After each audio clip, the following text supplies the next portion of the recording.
I'm dead. No, I'm not writing this from beyond the grave. Obviously, I'm not really dead, but pretty much anyone who's ever known me thinks I am. So how is it that they think I'm dead when I'm clearly not? That, my friend, is a long story. So if you're curious, and you do seem to be curious since you clicked on the link, please sit back and enjoy. It's not a story for the faint of heart, however, because I readily admit I'm a difficult person, and what's to follow is nuclear revenge. I suppose I should start with a few things. My name is Richard Price. Not Dick, not Rick, Richard. I'm 6 foot even, 190 pounds. I've been called good-looking by a lot of people, so I guess I am. I've got brown wavy hair, brown eyes, and I'm currently sporting a mustache and goatee. I was 39 when I died. I'm 43 now. I'll admit that most of my life things came pretty easily to me, like school and learning taekwondo. I wasn't born extremely rich or anything like that. I was just able to figure things out fairly quickly, and yes, I did inherit a large sum of money twice over. This is something I told no one for specific reasons. I saw how money affected friendships and most of all relationships, so I kept that secret to myself. Now college is when everything pretty much began. This is when I met Amy, the love of my life, the treacherous woman who... Wait. Sorry. I'm getting way ahead of myself here. Amy and I met in an accounting class during our sophomore year. I'd like to say that it was love at first sight for the two of us, but it wasn't. She was just a girl and I was just a guy. Granted, she was a very attractive girl with a stunning figure. She also had a lot of guys, as well as a few girls pursuing her. However, from all outward appearances, she ignored them to focus on school. Nope, from what I could see, she was there to get a diploma and get the heck out. In a way, so was I. Get the degree, get out. Well, things have a way of changing your plans. And change they did because one day in the library, as I was turning a corner, she ran into me. I mean, actually ran into me. She was running and slammed right into me. Her 5 feet 1 inch body hit mine, and it was like she hit a wall. Down she went. Being the gentleman I am, I said, "What the heck is your problem? Watch where you're going, you crazy person." She looked up at me with tears in her eyes, unable to form words. And then I felt like a piece of garbage. I finally said, "Oh crap, I'm so sorry. Are you okay?" I offered her my hand to help her up, and then I really got a good look at her. Gorgeous emerald green eyes to go with her voluminous red hair that fell past her shoulders. And her impressive figure for her tiny frame made her quite striking. Thankfully, she accepted both my hand and apology. She stood up, still sniffling and crying. I finally had to ask what was wrong, and she totally broke down. It seems her parents had gotten into a car accident and she was an instant orphan. Long story short, I took her back to her dorm room and stayed with her, giving her a shoulder to cry on until she fell asleep. I then took my leave, but only after leaving her my phone number and contact info. I admit a lot of guys would have taken advantage of a vulnerable girl in that situation, but not me, though I was very tempted. The thing is, I could relate to what she was going through. I lost my parents at the tender age of 13. I was then raised by my aunt, Mom's sister, bless her soul. She too passed away, darn cancer, a month before I started college. Between my parents and my aunt, I inherited quite a large sum of money, multi-millions. The vast majority of it was held in a trust until I graduated college, but only if I maintained 3.7 or higher GPA. For the time being, I got a monthly allowance. Now, if I did not maintain that GPA, I would only get that allowance and not full access to my trust until I turned 30. But things really clicked when I hit college. My GPA at the time of meeting Amy was just over 3.8. Anyway, like I said, a lot of guys would have taken advantage of her. Instead, I let her sleep and let her decide if she wanted to contact me again or not. I knew she was dealing with a lot of stuff.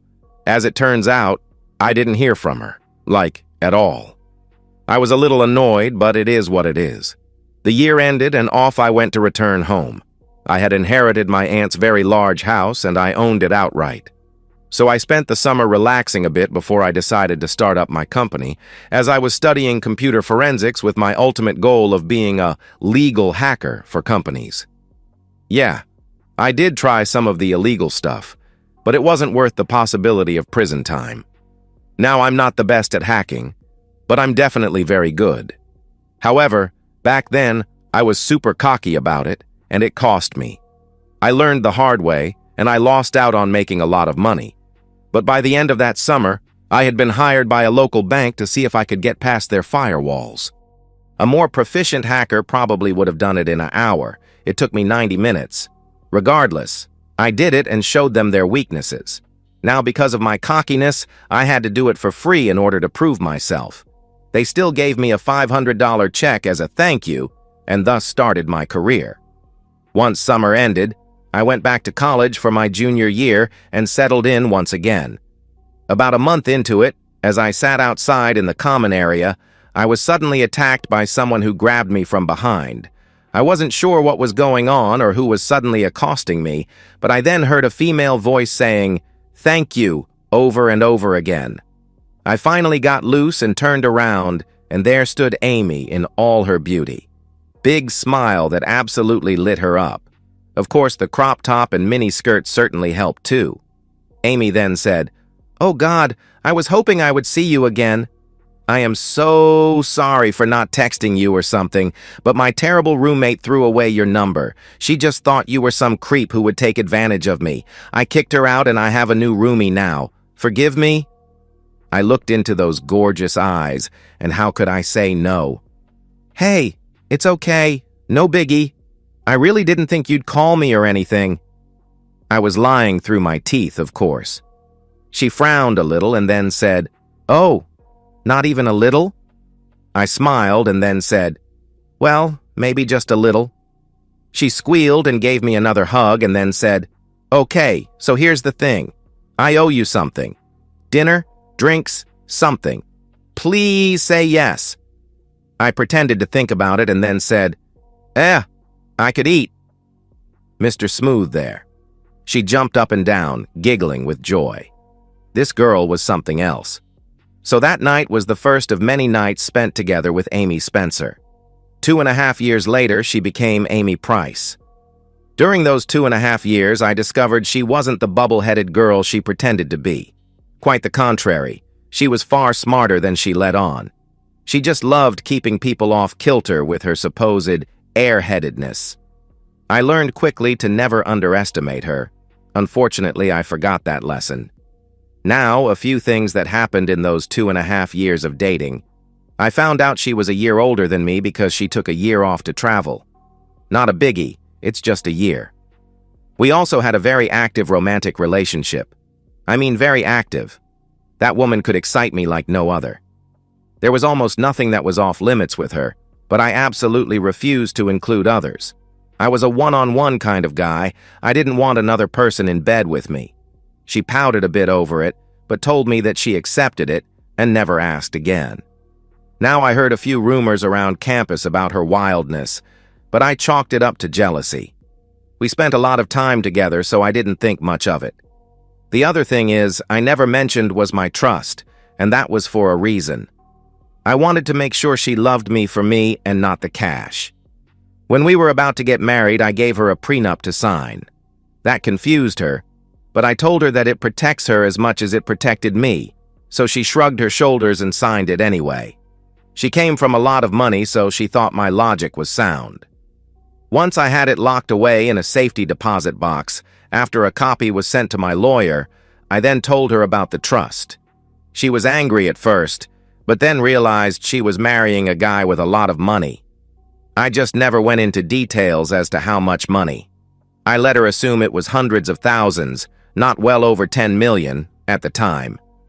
Even then, I felt I needed to keep some things to myself, though it was subconscious. Soon after we got married, we had agreed to wait on children in order to get our careers underway. I had a head start with mine, but she was working towards being a CPA, and she wanted her own firm. It took her 5 years before she did it. 2 years after that, I was doing my best in trying to get her pregnant, but we found out she was infertile. Not even in vitro would have worked. That was a very dark period for us both. Our romantic life was nearly non-existent for a brief time, and she just focused on her business, working long hours, etc. But we eventually found the light again, and our romantic relationship was reignited. For the next few years, we settled into our lives. My business was flourishing, as was hers. Between the two of us, we were clearing over $3 million a year, with things looking even better for the future. But then things started to change. I didn't notice it at the time because it was so gradual, but in looking back, this is when I know my marriage was doomed. I was just not paying very close attention to things. Both of our jobs did have us traveling quite a bit, mine more than hers. However, it wasn't like either of us were gone for weeks at a time. I was usually gone for 2 or 3 days twice, maybe 3 times a month, while Amy seemed to be gone a full week every month. We adjusted, and life seemed to be very good. Our romantic life definitely decreased, but we still were intimate at least once a week, though it was different somehow, more like her just using me. Amy was also beginning to dress a lot sexier, which I did love. I also noticed she was wearing a new anklet and never took it off. Now, a few months before Amy's 40th birthday, I was making plans for a big vacation. I had always wanted to do a cruise, but Amy gets violently seasick, so that was out. So I settled on going to Hawaii for 2 weeks, a place she had always dreamed of going to but never got the opportunity. So in order to keep it a secret, I used the excuse of traveling for work to plan it all out. While I was on my trip, I hired a private plane to take us to Hawaii and back, rented out a villa in Maui, as well as hired a car service to take us anywhere on the island. I had so much I wanted to do when there, including her bucket list item of flying in a helicopter. But how does the old saying go? Man plans, God laughs. At this point, he was laughing, his rear end off. As I said, I used traveling for work as the excuse to make all these plans. I wasn't going to do it at home. Amy might overhear it. Ditto from doing it at the office, where one of my staff might also overhear it. I was not going to let this surprise be ruined. As it turned out, I was able to get most things arranged in a day or so, so I decided to surprise Amy by coming home early. As the limo driver pulled up to my house, I noticed that there were 2 unknown cars parked in the driveway, along with Amy's. That's odd, I thought. I then asked the driver to drop me off a couple of houses down, and I'd walk back. So I grabbed my duffel and laptop and snuck back. I entered through the garage door and dropped off my bags. By now I had a choice. If I thought Amy was in danger, I probably should have called 911. That was the smart thing to do, but something in the back of my mind was telling me that I needed to investigate on my own. I knew I could take care of myself, but I still grabbed a revolver from the gun safe in the garage. As I quietly entered the house, I could see that things weren't quite right. At the foot of the stairs were 3 pairs of shoes, including a pair of Amy's heels. Well, that's not good, I thought. Knowing every squeak and creak in the stairs, I was able to get upstairs without a sound. And as I got closer to the top floor, I could hear voices coming from our bedroom. At this point, I knew what was going on. I really didn't need to see it. I could have snuck back downstairs, left the house, and just filed for divorce. Easy peasy. But nope, not me. Things were beginning to click now. All the changes with Amy, our decreased, changed romantic life, how she dressed. It wasn't for me. It was for someone else.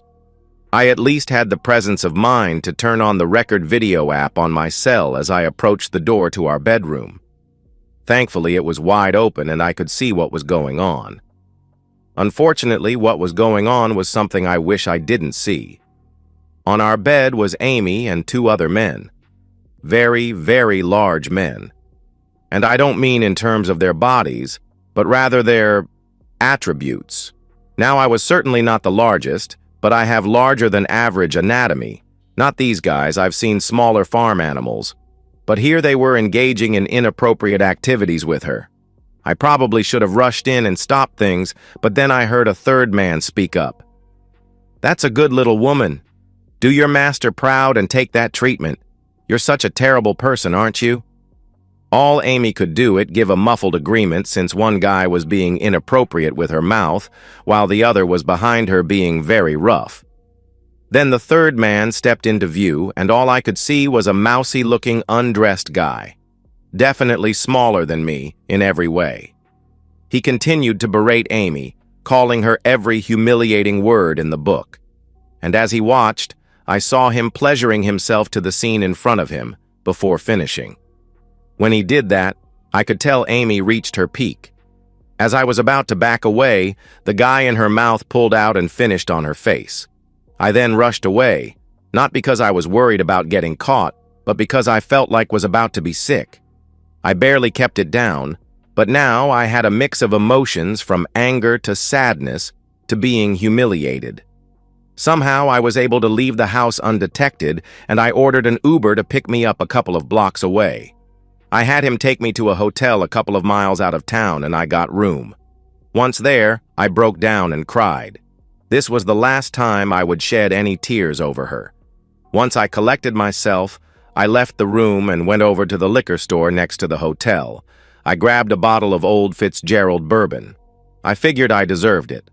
Once back in my room, I cracked it open and savored its taste. 3 shots later, I could feel it hitting me, so I needed to stop. I also needed to eat, so I ordered a pizza. Nothing goes better with a $2,000 bottle of bourbon than a pepperoni pizza. Now, with my belly full of alcohol and food, I got to work. Based on the events I saw, this was definitely not a one-off with these guys, especially not Mr. Tiny Person. So now it was time to get to work in using my computer skills to find out who these jerks are and to see how long my cheating wife was involved with them. Unlike in the movies and TV shows, it's not a few clicks on a keyboard, and voila, there's all you need to know. Nope, it takes time, a lot of time. And I needed more computing power if I was going to lessen the amount of time spent doing this. Nowadays, hacking into sensitive sites isn't easy, and odds are you'll get caught. Unless you know what you're doing, which I do. But even then, you run the risk. So the quicker the better. I knew I had to go into the office, but I had to wait until after everyone had gone home. At midnight, I was sitting in my office with 3 separate laptops doing their thing. It didn't take me long to discover who Mr. Tiny Person was, though. A certain John Hammerschmidt. What a ridiculous name. A piece of garbage dirtbag who apparently lived off of Daddy's money via his own trust fund. I guess Amy thought she was moving up to his lowly $4 million while not realizing that I was worth 10 times that now. See? This is why I never tell anyone about my money. It seems Johnny Boy is into the kinky stuff. A few arrests for soliciting prostitution, no convictions or fines. A DUI here and there, same result. Oh, but there is an ex-wife who has been after him for years for back alimony, a Ms. Peggy Brennan.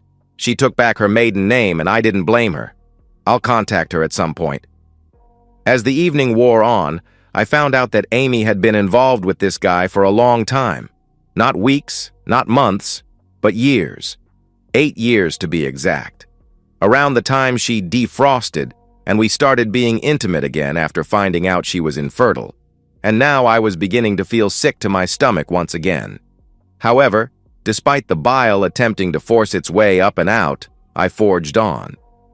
By the time the clock hit 6:30 a.m., I had everything I needed. I phoned my attorney and left him a voicemail to let him know I'd be there to see him at 9 o'clock. After shutting everything down and leaving my office, I needed to grab something to eat. Regardless of how sick I was feeling, my stomach was protesting from the lack of food. By the time I got to the diner, I was feeling better physically, but mentally, I was a wreck. Her cheating, and for the length of time it occurred, enforcing the prenup wouldn't be an issue. Boy, was I stupid. At the appointed time, I walked into my attorney's office and his receptionist let me in. Jack Blacker, yeah, he's heard all the jokes, greeted me with a hearty handshake and asked me what was up. So for the next 20 minutes, I told him. So you see, Jack, I'm going to divorce the woman, and I'm firmly enforcing the prenup. She's not going to get a darn cent from me. Now, any other time I would have missed this, but when I mentioned the prenup, his eye twitched. I've played poker with the man. I know his tells. And that, my friends, was a tell. A big one. Jack said, "Well, let's not be too hasty here, Richard. I mean, your finances are really tied together here and—" "Cut the nonsense, Jack. I can tell you're lying." He hemmed and hawed before saying, "Well, ahem. You see, there is no prenup. Not anymore." "What the heck do you mean that there's no prenup?" He slowly backed away from his desk to give us a bit more distance and said, "Look, it's... Aw, heck. Amy got to me. I'll never know why I didn't jump over his desk right then and there and strangle him, but I let him speak. The entire time my hands were clenched in fists of rage. It seems Amy seduced him. She offered him anything and everything. She let him do whatever he wanted to her, and it was pretty vile, too. I didn't know just how perverted this jerk was. In the end, she convinced him to erase all evidence of the prenup. That terrible woman. I slumped in my chair and realized just how devious my oh-so-loving wife could be. I allowed my love of her to overshadow what was right there in front of me. Once again, I had underestimated her, but never again. Unfortunately for the both of them, they didn't know I still had the original in my safety deposit box. I never let anyone know about it. After a moment or two, I stood up. When I did so, Jack pushed his chair even further back in fear. I chuckled and said, "No, my dear old friend, you're going to suffer. I'm not going to just report you to the ethics board, but I'll make you wish that you had never been born. And if you let Amy know that I know, you're in serious trouble." And with that, I shoved the chair I had been sitting in into his desk, and I stormed out of his office and headed back to my hotel room. Once back to my room, I doubled down on my efforts to find out what else Amy has done. Now it was time to crack into all of accounts. A long time ago, I had set up back doors in all of her electronic devices, including the servers in her office. Until now, even with all the cheating I had uncovered, I didn't think I needed to access them. But with the attempted destruction of the prenup, it was now time for me to play dirty. Unlike the overnight research, this wasn't going to need to be as delicate as, technically, I had access already. During my investigation into my cheating wife, I discovered that she still didn't know anything about my offshore accounts and the full amount of my trust. All she knew was what my company made and that my supposed worth was around $4.5 million. Apparently, over the years, she's taken out a very large life insurance policy on me and my company. If anything happened to me, short of suicide or murder, she'd collect a hefty sum. Far more than what she thought I was worth. As I dug deeper, I discovered she had a hidden email account that I nearly missed. I've got to hand it to her. She's definitely very good at being devious. This was the email account she used to connect with Johnny and, oh look, Jack, jerk. I was able to recover years and years of emails. When will people realize that just simply deleting an email doesn't fully get rid of it? Apparently, Amy was the driving force behind it all. Her supposed submission to Johnny, her going after Jack, and shockingly, her attempt to get a controlling interest in my company. I guess she failed to realize that even upon death, she'll never get control. And all of that was just the tip of the iceberg. By 2 p.m., I felt that I had gotten everything I needed to destroy her and her minions. I could go the police and feds, but there was a chance she'd still get off scot-free. I wasn't going to let that happen. Heck, I'd end myself before... Hey now, that's an idea. You know the smile that the Grinch gets when he comes up with his plan? The huge smile that represents pure evil? I had that smile at that point. I now knew exactly what I was going to do, and if it went as I hoped, not only would Amy's life be utterly destroyed, but she could be in jail along with all those she's involved with. Now, against my better judgment, I decided to visit good old Jack again. I phoned him and told him I was coming to his office and to make sure we were 100% alone. He reluctantly agreed. Once I got there, I saw a nervous wreck of a man sitting behind his desk and half-empty decanter of liquor on it. He was obviously 3 sheets to the wind. I sat down and said, "Okay, Jack, here's the deal. You work with me and do exactly as I tell you to do, we'll be even. You mess with me or lie to me or tell anyone about this, you'll live to regret it. And I mean every last unforgivable sin. Got it?" He nodded and started in. They say confession is good for the soul, though I doubted Jack had a soul. But I had what I needed. Before walking out the door, I warned him again to not say a thing to Amy. I'm stupid at times, but I'm no dummy. I video recorded his entire confession. There was no way I was going to just take his word for it. So now I needed a new attorney because I wanted to draw up a new will, plus they'll need all that I had discovered. So I knew I needed one who wasn't above knocking heads together. This is when I met Helene Simon. She wasn't just a ball buster, she was the ball buster who had a few unscrupulous clients. She was perfect. Now her clients may have been unscrupulous, but she wasn't. She bent the law, but never broke it.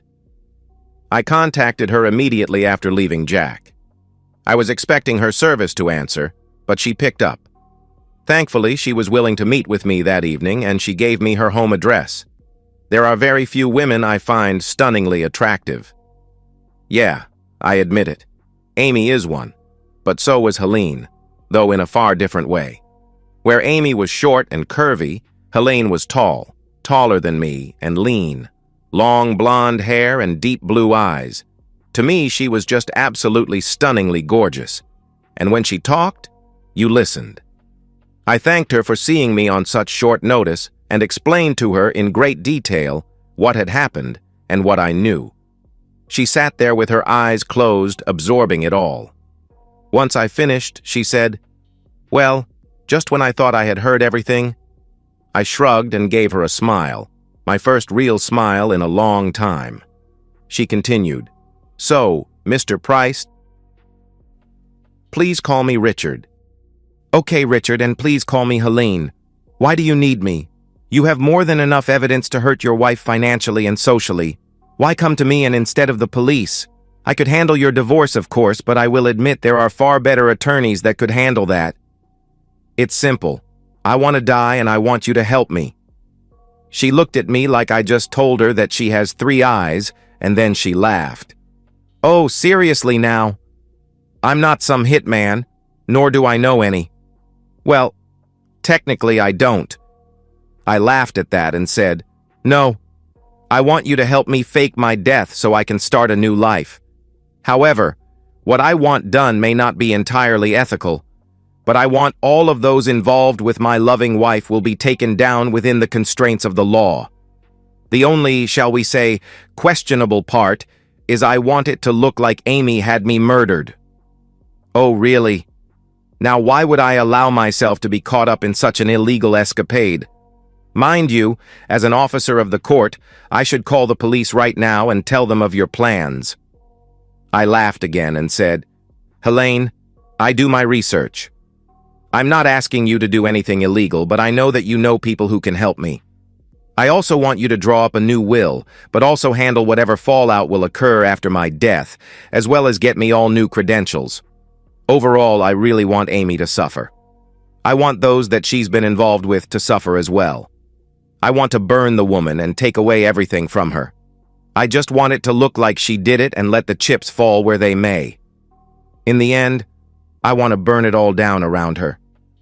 She gave me a sly smile and said, "Well now, you are a smart one. However, what you're asking of me, at least in terms of you dying, it just isn't something I can do. Of course, I'll handle your will, transfer of any and all assets to whomever you want, as well as everything else you need for a new life. That won't be a problem. The main thing you want, I just wish I could assist you, but legally I cannot." I nodded my head and said, "I understand. Richard, please allow me to continue. I just wish I could do more. I wish I could tell you to contact a gentleman by the name of Ray Flash. I wish I could tell you that you could use my name and let him know that I refuse to help you. I wish I could tell you that he's the right man for this job. I truly wish I could tell you all of this, but I can't. Am I clear?" My Grinch grin came back and I said, "Crystal." She nodded curtly and said, "Now let's talk about this will and everything that's involved with it." Later that evening, back in my hotel room, I finally felt a freedom that I hadn't felt in days. Now that everything was in motion legally, I finally took to closing accounts and reopening them so that Amy couldn't get her hands on my money. I left the joint account alone, but I did move half of the money to a new account at the suggestion of Helene. I needed to make sure that it looked like I was going to divorce Amy, including serving her. She'll be very surprised to realize that I still had a copy of the prenup after giving Helene the original. I checked out the hotel the next day and headed home at my scheduled time. I had to play nice for a while until things were put in motion. Before leaving the hotel, I did reach out to Ray Flash, thanks to the number that Helene definitely didn't give me. I left him a voicemail and asked that he please contact me. Once back home, nothing looked out of place. If I hadn't known what had happened here a few days ago, I never would have been the wiser. After dropping off my bags in the bedroom, checking to see if there were new sheets on the bed, there were. I then decided to take a long, hot shower. I missed the multi-spray while in the hotel. I just let the water cascade over me and tried to wash off all the hatred I had now. It didn't work. As I exited the shower and entered my bedroom, my phone went off. It was Ray. I was quick and to the point. I asked him to meet me at place of his choosing, and I let him know that Helene was sorry that she couldn't help. He understood. He gave me an address to a restaurant across town for 2 o'clock. I had a couple of hours to kill. I was just hoping that I could get away before Amy got home. "Richard, sweetie, are you home?" Darn. I got dressed and went downstairs to greet the love of my life with a fake grin plastered on my face. "Richard, oh God, I've missed you!" She ran over and hugged me like there was no tomorrow. I reciprocated, barely stopping myself from strangling her. We parted and I said, "Honey, I was only gone a few days. You act like I was gone for a year." "Oh, I know, but I missed you so much. And so has my kitty." She gave a wink when she said that. I silently gagged and said, "Darn, I missed that kitty too. But I have a business appointment to get to, and I have to give you a rain check." She pouted and said, "Oh, Pooh." "Fine. But I want attention when you get home." I laughed and said, "Count on it." Crap. I didn't figure on having to actually be intimate with her until things were in motion, I thought. After some small talk, I begged off and made my way to see Ray. I arrived early, but so did Ray. He was hard to miss. He was a mountain of man with a baby face. When he stood up to shake my hand, the man towered over me. He was easily 6 feet 9 inches and probably weighed 300 pounds, all of it muscle. His hand engulfed mine as we shook. If it wasn't for the genuine smile on his face, I may have lost control of my bladder. We sat in the booth in the back so Ray could keep a clear sight line to the front door. He then said, "So Helene refused to help and she didn't tell you about me?" I chuckled. Yeah, she was totally worthless. He caught the joke and laughed heartily before saying, "Okay, look, seriously. Despite what I look like, I'm no killer. So if that's what you want, get your rear out. If you want someone beat up, I got names. But I don't do that stuff no more. I can scare people for you, but I'm not going to hurt them or do anything illegal, got it?" I nodded and said, "Don't worry, you won't need to hurt anyone." Well, you may need to sort of hurt someone. He looked at me and with a "what you talking about Willis" look and said, "Dude, get lost. I just said I don't do this stuff." I held up my hand and said, "Just listen to what I have to say. If you're not interested, I'll give you $10,000 for your troubles. If you are, I'll open a Cayman Island account for you and deposit $1 million into it, with an annual payment of 50 grand for the next 20 years. Deal?" He leaned back as best as he could in the booth and said, "Talk to me." And I did, and a plan was made. 3 weeks later, by now I was set with what was going to happen. Amy was off on another business trip, probably getting intimate with some jerk with Mr. Tiny Person watching. Little did she know that when she got home, she was going to be served with divorce papers at her office. Now, I wasn't going to actually divorce the woman. There was absolutely no way she was getting 1 red cent of my money, but I needed to make it look like I was going to it in order to give her a motive to eliminate me. While she was gone, I was a very busy boy. I hired a moving company to remove everything Amy-related out of my house and into a storage unit. I graciously paid for the first 6 months. I'm such a nice guy. Then I took to making sure she couldn't access a darn thing of mine. I changed the locks, the combination to alarm, changed the combination to both safes, gun, and wall, added security cameras to the outside and inside of the house, and removed her access to the checking and savings accounts, despite having already moved my money. I transferred the money I felt she deserved to her private account. Stupid woman actually gave me the password to it. It was a busy 2 days, but it felt good once it was done. Amy didn't know it yet, but her life was about to head into the toilet. I cracked open a Sam Adams Utopia's special blend and toasted the demise of my marriage. Beer had never tasted so good. As per usual, whenever Amy returns from a business trip, she'd head to her office first. I knew this. Helene had set it up for the process server to greet her once Amy was in her office. I also asked that it be filmed so I could see Amy's reaction, and she didn't disappoint. It was like watching a 5'1" volcano explode. I still watch that video to this day because it gives me so much joy. Obviously, my phone starting blowing up with texts from Amy. I ignored them. So then she called.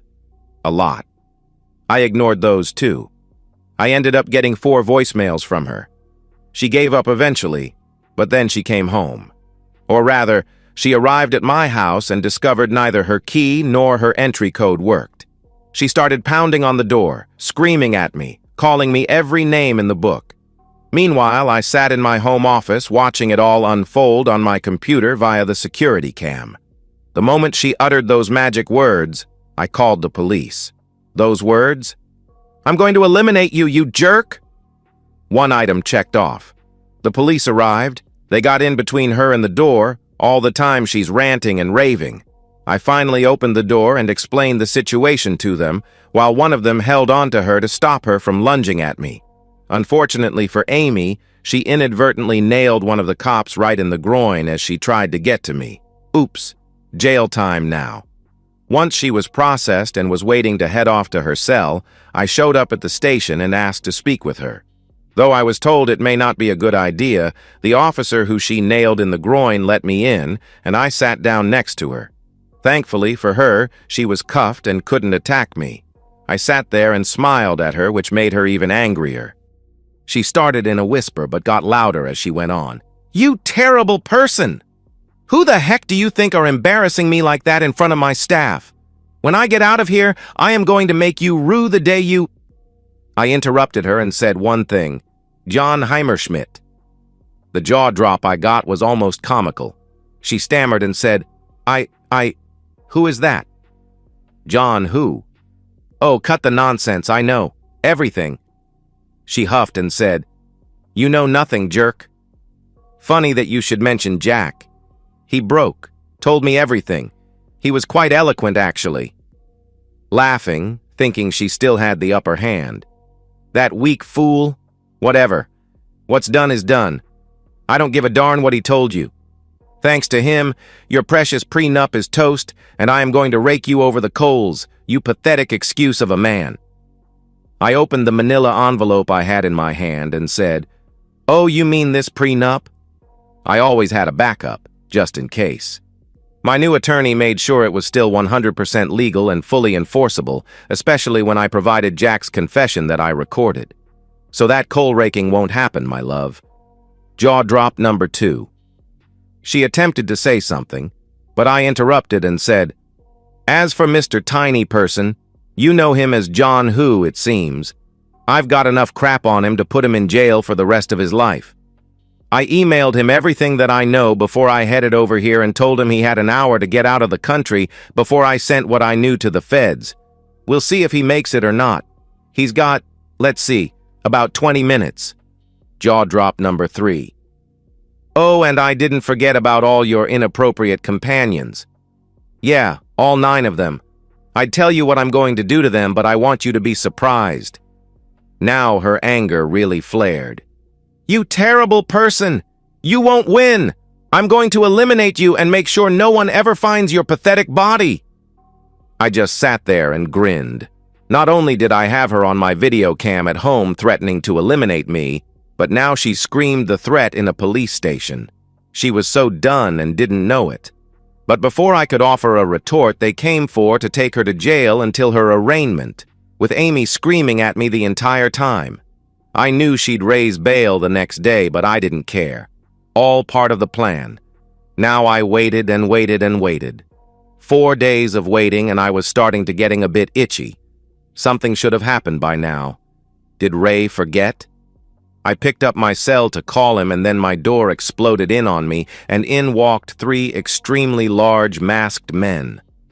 What the heck is this? I thought. This isn't the plan, Ray. I was about to say something, but I got smashed me in the face and I saw darkness. When I regained consciousness, I realized I couldn't move. I also had a screaming headache and it felt like my nose was busted. Once I could see clearly again, I saw those 3 guys again, but with them was Amy. This is not how this was supposed to go. Laughing at me, she said, "So who's got the upper hand now, you stupid jerk? I told you that I was going to make sure no one was ever going to find your pathetic body. I decided to not rake you over the coals, but instead I'll just eliminate you. These fine gentlemen here are going to make that happen for me. And when they're done, I'm going to let them be intimate with me for an entire weekend." I coughed and said weakly, "You won't get away with it, And then she slapped me. "Shut up. God, you're so stupid and sad. Of course I am going to get away with it because I'll have an airtight alibi. And my friends here are getting paid a lot of money to help me." I was about to say something again, but one of the gorillas backhanded me, and I saw stars. I looked up and watched Amy walking away while waving goodbye. I know she said something, but my ears were ringing from the most recent blow, so I couldn't hear what she said. As she walked out of the house, I was expecting the beating to begin, but they sat there and waited. Finally, after what felt like an hour, they shot a gun a few times in the air and moved towards me. One of them leaned in and said to me, "This is for Amy." Then the beating began. Internally, I was laughing because I remembered the sign in my office that said, "The beatings will continue until morale improves." Well, at this point, my morale was pretty much in the toilet. I don't know how long they used my body as piñata, but they were good at their job. Hurting me just enough to not eliminate me, but also just enough to make me wish I was really dead. Darn it. This wasn't part of the plan. The beating went on for a very long time. No part of my body was spared, though they were careful to not break bones, but I was sure every inch of me was bruised or bloodied. Eventually, one of them pulled out that gun and aimed it at me. He cocked the hammer and said quite loudly, "Amy says bye, loser." And he pulled the trigger and I felt like I was his with a sledgehammer. Once again, darkness claimed me. The next thing I was aware of was the sound of beeping and something that sounded like whooshing air. I slowly opened my eyes, which was not easy to do, and I was greeted with bright lights. I immediately closed them, but reopened them when I heard a flurry of activity around me. By the way they were dressed, I could tell I was in a hospital. Somehow, I survived. The next day or so was quite painful for me. I was more battered than I thought, but I'd heal. I was wrong about no broken bones, though. My left wrist was busted, but, like the bruises, it would heal. On day 3, Helene visited me to see how I was doing. I told her what had happened and gave her access to my house to collect the videos of that night. She informed me that neighbors did her the gunshots, but thought it was car backfire. Apparently, someone called 911 anonymously, and here I was.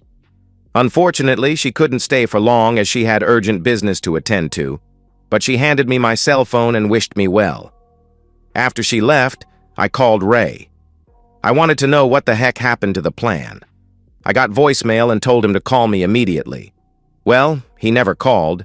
Instead, I got a visit from him later that day. He woke me up by gently shaking me.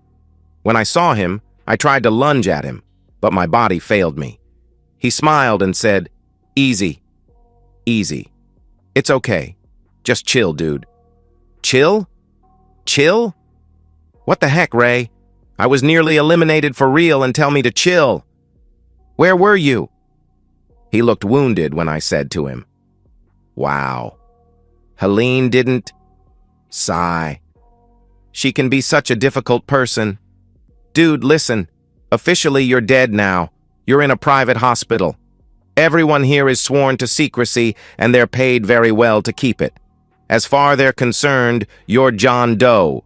No one here knows you. It's all because of Helene. Now it was my turn for a jaw drop. I was going to say something, but he stopped me and said, "Dude, I know we had a plan, but we needed to make it look real. Like really real. I'm sorry for what those guys did to you, but they're real pros, and I knew they could do what needed to be done, and I trusted them. Once your wife started looking for thugs to take you out, I made sure it was my guys were the ones she hired." I started to laugh, painfully. "You know, Ray, you could have clued me in." Dude, if I did that, your reaction to what was going on wouldn't look real. Now when the cops see the video and your wife being there, she's cooked. I know you didn't want her going to jail permanently, but when I was told what she wanted to be done to you, I went to Plan B. Plan B? Wait, what did she want done? She wanted your private parts so she could display them in a jar. I would have done another jaw drop, but I was too sore. I finally said, "She wanted to mutilate me?" Darn, she is really cold. He chuckled. "Yeah, real cold." My guys did have some fun with her, though. She really did sleep with them for a whole weekend. Then she paid them. Once I paid them in full, they left the country. By the way, you owe me $250,000 extra. I closed my eyes for a moment to think and smiled. Opening my eyes, I then said, "Okay, I can do that. So that's it? Everyone thinks I'm dead?" He nodded his head and said, "Yep, except for me and Helene.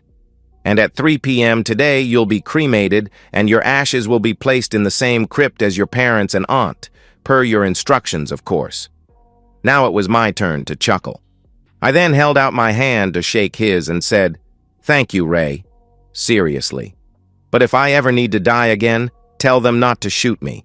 I'll make sure Helene gets you your money." He laughed and said, "Deal. Good luck, Richard. I'll never see you again." And with that, he shook my hand and walked out of the room. After he left, I called Helene and left her a voicemail. I let her know I wasn't too happy about being kept in the dark, but I still thanked her. I found out later that Amy did appear at my memorial, crying fake tears, but then the police showed up and took her away in cuffs. It seemed as if the police received a video of my beating anonymously. Must have been the same anonymous guy who called 911. I spent another week in the hospital. I also discovered that because of the beating, I'd need a bit of plastic surgery to correct my nose and hide the scars. In the end, my face would be slightly different, but that was a good thing as I didn't want to look like me anymore. 2 months later, I was visiting Helene once again, this time for something entirely different.